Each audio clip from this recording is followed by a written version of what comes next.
ጥያቄ ቁጥር 1 በውስጡ አንድ ግስ ብቻ ያለው አረፍተ ነገር ነጠላ አረፍተ ነገር ይባላል።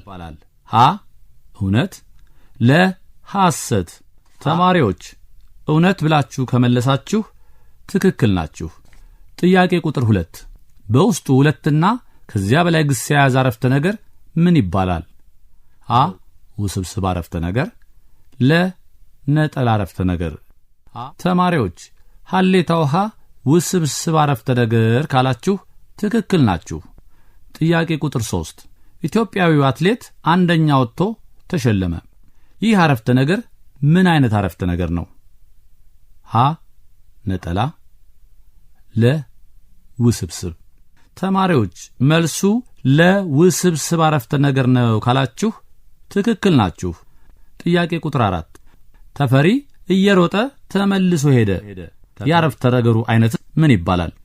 ተማሪዎች በአረፍተ ነገር ውስጥ ከሁለት በላይ ግሶች ስላሉት አረፍተ ነገሩ ውስብስብ ነው ካላችሁ ትክክል ብላችኋል።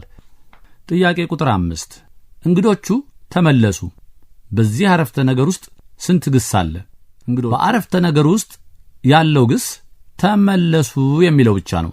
በአረፍተ ነገር ውስጥ ያለው ግስ አንድ ነው፣ እሱም ተመለሱ የሚለው ነው።